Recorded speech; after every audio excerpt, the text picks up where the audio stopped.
Hello there. Hello and welcome to the 50 Women Over 50 podcast. I'm your host, Sherrilynne Starkie, and I'm back with some new shows following a bit of a summer hiatus. On this podcast, I highlight women who have broken barriers, changed the status quo, or have simply lived remarkable lives beyond the age of 50. So far, my guests have included pioneering entrepreneurs, passionate activists, artists, educators, and more. Get ready to be inspired, informed, and empowered as together we extol the lives of 50 exceptional women over 50. Today I'm welcoming to the show business growth consultant and author Ann Carden, who's also the host of the Expert in You podcast. Ann has built 7 successful businesses and has been coaching and consulting for 11 years now. Her most recent book, also entitled Expert in You, is an international #1 bestseller. And in this interview, she shares with us her insights on running a business when your husband is retired. And she also shares how life keeps getting better and better with each passing year. So let's start at the very beginning. So tell me a little bit about your 50th birthday. My 50th birthday? Okay, so that's been a while ago. That was about 13 years ago. My 50th birthday. We didn't do anything big or a big party or anything like that. But I do remember it was a milestone and how I felt. Yeah. Oh my gosh, it seems so old, right? And I was like, oh my gosh, now it's going to go fast. And it did. The last 13 years have flown by. So you knew when you hit 50 that time was going to speed up? Because that was a big shock to me. It certainly did speed up like crazy. And I remember my nan saying stuff like that, but I didn't think it was a fact, but oh my God, it is so true that once you're over the hill, it's an apt analogy because things really, you gain momentum, right? Things really do start speeding up when you get to the other side of there. They do. But the other thing though, I don't know that I necessarily felt bad about it because I actually felt wiser. I felt like I had more knowledge and experience. And in some ways, I knew things were going to go faster, but in some ways I also felt like I was just getting started. Right. In what I was doing. I was right about the time I was starting business coaching and consulting. And I was excited about this new place I was going to and my new vision for what I was going to be doing. And so there was this excitement that also went around. Now, I don't know, it didn't have anything to do with being 50. It just happened to be around the same time. So I just remember I just felt like, okay, I've accomplished a lot and wow, watch out. Yeah, you say that it's not really related, but I question that because do you think you could have launched a business coaching service when you were 33? So no, a completely different mindset, right? But I'd sold a lot of businesses. And so it felt like my next step, but it also felt like, wow, I get to now really give back in a different way, in a new way, and leverage all of the experience and the years of wisdom and mistakes that I had gained. There are those. And I don't know, I just felt really excited about it. But yeah, I think hitting that big 50, it does take you back a bit. Yeah, it does. But I'll tell you what, 2 weeks ago, I hit the big 60. And when I look back now on how I felt about approaching 50, it seems quaint. Yes, there is definitely something about hitting 60 that's like, oh my gosh, now I'm like, people would probably look at me as an elder. Yes. Elderly. But here's the thing. We're in such a different world today that I look at my dad, he's 85 and he golfs 4 days a week. He bowls 2 nights a week. I do think that we are a younger, older generation. And I probably like you, I do not feel 63. Like I can't even believe I'm that age. And I felt the same way at 50. I couldn't even believe I owned health clubs and I was still working out and teaching classes and running my businesses and doing all of those things. And nobody really looked at me as at my age and said, oh, she's old. So yeah, I think it's what you make of it really and your attitude about it. Tell me a little bit what you've been doing for the last 13 years then. Yeah. So the last 13 years, after I sold all of the previous businesses, I've been coaching and consulting, working with coaches, consultants, business owners. So I started out working with small business owners and entrepreneurs. And then now I work with social media agency owners, marketing agency owners, people that are wanting to build higher level businesses, coaches, consultants. So I work mostly online now with my clients. And that's really what I've been doing. I help them build a high-end premium business, high profit, premium streamlined business. And in your leisure time, what are you doing? Oh gosh, what do?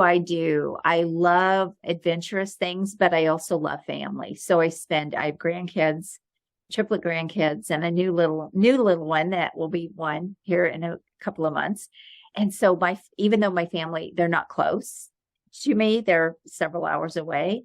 We travel a lot. And so we spend time with them, but my husband and I also do love to travel.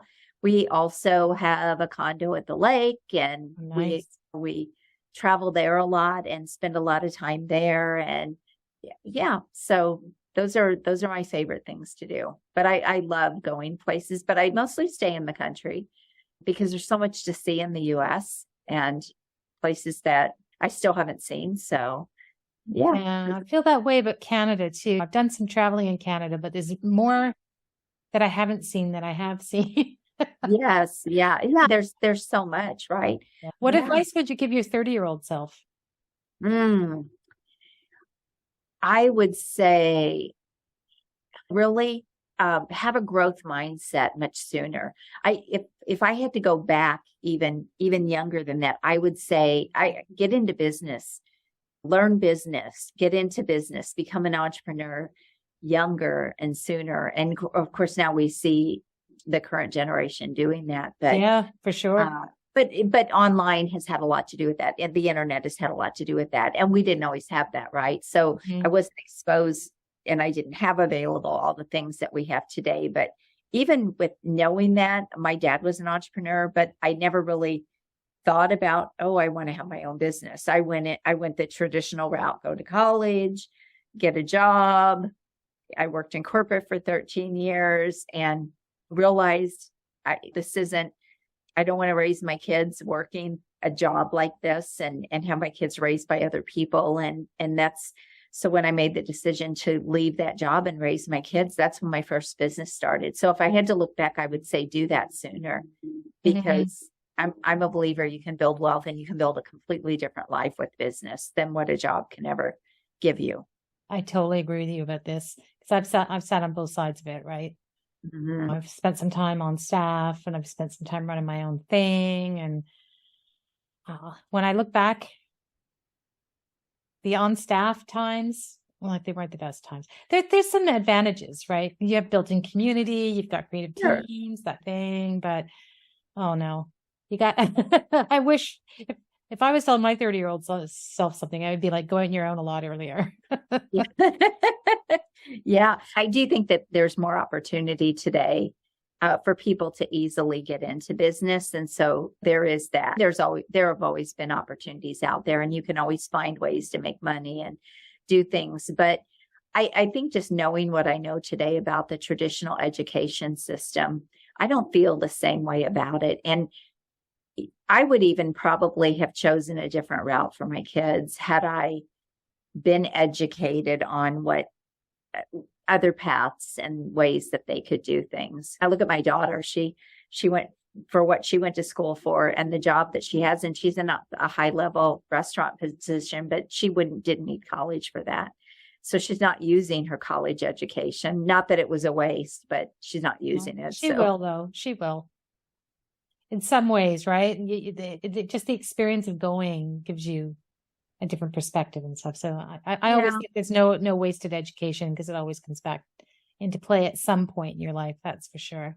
Yeah, I agree. But I do think, and I agree with you on that. I don't think anything's ever a waste, nothing that we ever do. But when I look at the money that was spent, Oh yeah. that was invested, and how long it took to recuperate that. And kids now, they're paying back college for most of their life. And It's I just don't craziness. agree with that whole system. Oh, I'm on the same page with you there. I Yeah. mean, worked in agencies most of my career, and back in the day, kids would come to us like out of high school or maybe like a 2-year college diploma to come and work at an agency. Now they've got like master's degrees and MBAs and all kinds of stuff just to come and work in an agency. And entry-level jobs in agencies are not good paying jobs. And Right. it takes time to build your earning ability in that construct. So, but I think that's why we're seeing a lot of them just like, you know what, I'm going to just skip all that and go straight into working for myself. Yeah. So yes, That's advice that you give your proteges. Is that what you call your clients? I'm not sure if they're clients or proteges or. well, most of my clients are older, so they've Right.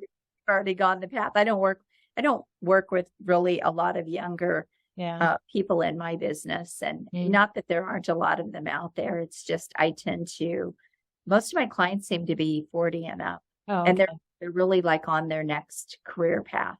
Yes. Trying to get their leg up to the next level. Yes. Yeah, they're at a place they want to build their wealth. It's like, Yes. Where do you see yourself in 10 years? oh gosh, I don't think I'll ever retire. Like my husband's retired. And so he's always saying, "Wait, when are you going to retire?" I said, "Why? Oh, Like I have this perfect job. I think unless I get tired of it and I just don't want to do it anymore, I do not see myself doing things really different. I think I'll still be working in some capacity. Probably I love to go out and speak. I would do more of that, and still traveling, still time with family. I don't see that my life will be that different. yeah. And I hope still healthy. Interesting though. Let's drill down a little bit on the because you and I are in a similar position where my husband has retired. Mhm. And I feel like it has its own challenges, but I think the ladies in the audience might be interested in hearing about it because they've got all this time on their hands and all this Yeah. inspiration to do stuff. And I'm like, I am running a business here. Like all you want to do is work. No, We go back. it's not all I want to do, but I do have a responsibility to my clients. Like I'm running a business here. So this is one of the things that when I got married, it never occurred to me that I would be the breadwinner and I'd be the one working and he'd be the one at home because he's a rocket scientist and quite good at what he does. So but he did retire young and yeah. So there's a bit of an adjustment, let's say, in this stage, in this third stage of our lives where the women seem to be like, yeah, let's go. And the guys are like, you know what? I think I'd like to open a beer on the back porch. Well, I think women, they raise in some ways, they take a bit of a back seat. Even though I had my own businesses, could I have done a lot more if I wasn't raising kids and trying to keep my family? Yes, there could have been so much more, right? And so I think we get to this place where, okay, the kids are gone and it's like, now I feel like unleashed, right? Like there's nothing holding me back. And I think men, because a lot of times they are the breadwinner or they are keeping the family going and all of that as far as the financial side of it. And a lot of times they're working jobs to do that. And so they're tired of jobs. And so many people I know, one's an entrepreneur, one's an employee, right? So my husband's always been an employee, always. And so they're in a very different headspace than an entrepreneur who gets to set their hours. And we just have that freedom within our business to a degree that we're like, well, why do I need to not do this? And so I feel like this is like our time, right? Yes. Yeah, it's our time to fly. And we totally agree with you. Yeah, you and I are in the same choir. Yeah. I just feel like, yeah, there's no stopping me. Every year I'm like, this is going to be my best year ever. And it is, right? Every year it's like, this is going to be my best year ever. But that being said, I do still really want time for my family. I want still freedom in my business. I do not want to I have the business where I feel like I can never get away. Like that is not the type of business that I have, nor the type of business that I want. I help people try to get out of that situation. Yes, yes. So they can have a life. Yeah. And it is a tricky thing to do, especially if you're a solopreneur, because you're afraid to take your foot off the gas because you don't know what's down the road and that kind of thing. So it is a tricky thing to do. Well, I've worked with hundreds of people teaching them better ways, because if you can't ever let go of control, then you will never have freedom in your business at all. And the other thing too with this, Sherrilynne, is we always think that nobody can do it as well as us. And that's not true. And I had to, building all of my businesses, I had teams and employees and people that ran those companies. And the reason I was able to expand those and even sell them down the road is because they were not dependent on me. And I was the driver of the business, but they were turnkey operations. And that's what excelled them. That's why they got to the level they did. That's why they were saleable. And that's where freedom came in. And so I am not a believer that you build a business that evolves only around you and there's no way out.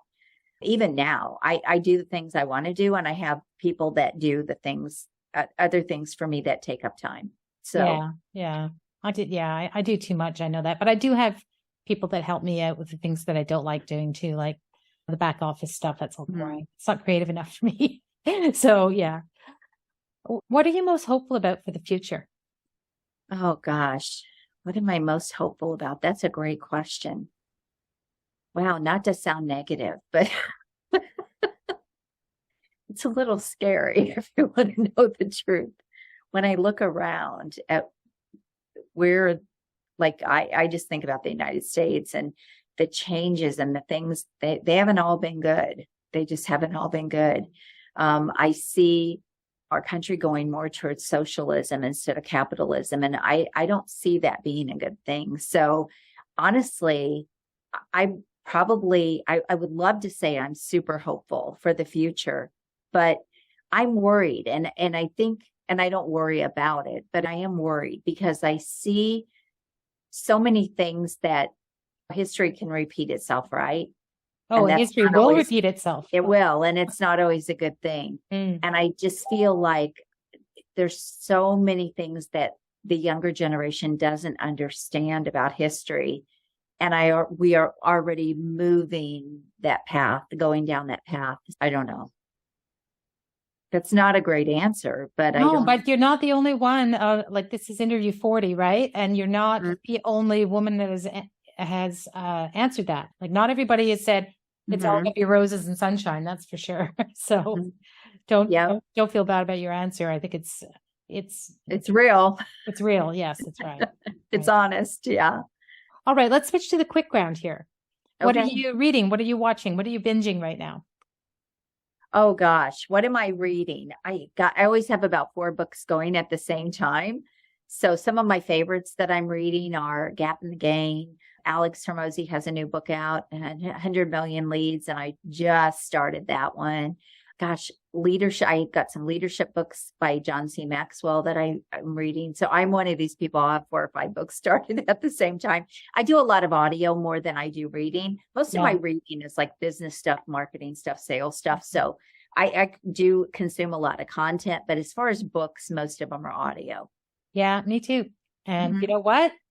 I think this is something about our demographic because almost every person I've interviewed has said that it's either mostly audio or it's heading that way. Yeah.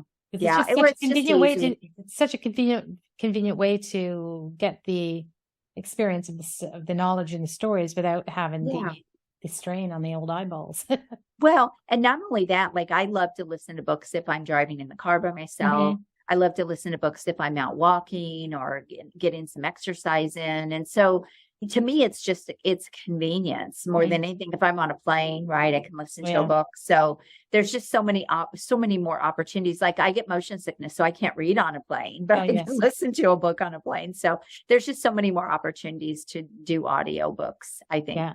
It's just easier. Yeah. And I've had the opportunity to meet several authors now because of this project. And every single one of them is producing their book in audio as well, just because the demand is so strong for that. Involved in community work or volunteering in any way these days? What are you doing? Yeah. Yeah. So I have a real passion for kids. So lots of things with kids. So we have a foster to adopt. I don't want to say company, a foster to adopt process or charity that I am involved with called Divine Nest. And our church is also very involved with them. And then our church is very involved in other kids programs and things like that. So I do that. Samaritan's Purse is a big one for me every Christmas. We do the shoe boxes for kids in other countries. I sponsor a child in Guatemala that I've sponsored for years, a child in other countries. And I feel like with kids, they don't have the same opportunities. And even in other countries, they don't have the same opportunities or same programs and things like that. So those are all things that I'm involved in. Anything really with kids, raising money for them and doing things for them is really where my heart is. Is there an app you couldn't live without? An app I cannot live with that. Yeah, my bank app. Great answer. You're the only one out of 40 that answered that. Like, watch your numbers. No, it's so convenient. It's convenient for deposits. It's convenient to transfer money. It's convenient. I just think it's the greatest. My bank app is like the greatest thing. But I would say music apps too. I have music apps that I absolutely love and listen to or use all the time. And then I also use all my social media apps. So like LinkedIn is a big one. Facebook's a big one. So there's more than one, but my bank app just came to my mind. Oh, I like that one because I'll tell you what, in my life, if I have to go into the branch, it's a bad day. Oh, yeah. Something's gone wrong and Yes, no other exactly. way to possibly solve it. Yeah. And you're going to go in and you're going to leave unhappy because they're going to say so-and-so's on lunch or she only works Tuesdays, so we can't solve your pain. And yeah, that's right. Yeah, I can't even think of the last time I was in my bank. I think it was probably when I lost my debit card. Is there an over 50s life hack you'd like to share with our audience? An over 50s life hack. I think I would have to say, is handle things when they come up instead of procrastinating, because a lot of times you think something's not a big deal, but the longer you put it off, the bigger it becomes. A good example of this is I just cleaned a bunch of closets. I was like, I need to clean these closets. I've been wanting to clean them for a long time and like just get rid of things and do all of that. And I kept thinking, why didn't I do this like a long time ago where it wouldn't have got to the place where it just took so much time. So One thing that I definitely have learned is handle things quickly. It doesn't matter what it is. Procrastination just makes things bigger to have to deal with and more overwhelming, in my opinion. So if you handle things right away, then you don't really have to eat the elephant one bite at a time. That's excellent advice. And I think it's a good place to stop. Where can people find you? Yes, you can find me across social media, but also at my website, AnnCarden.com. Well, thank you very much for taking the time to speak to me today. Thank you. This has been 50 Women Over 50, a podcast for women whose personal confidence is born of experience. Thank you to my guest, business coach and author, Ann Carden, whose pragmatic approach to life after 50 means getting older actually means getting better. I love this attitude. See the show notes to find links to Ann's socials, her work, and information about some of the other things we talked about on today's show. Thank you. Thank you for listening. And if you enjoyed this show, please share a link to it with your friends and drop me a rating or a review on Apple or wherever you get your podcasts from. You can also find this show on YouTube. And please follow me on social media too. Let's connect. Let's create a whole community of wise women over 50. See you next time on 50 Women Over 50. I'm your host, Sherrilynne Starkie.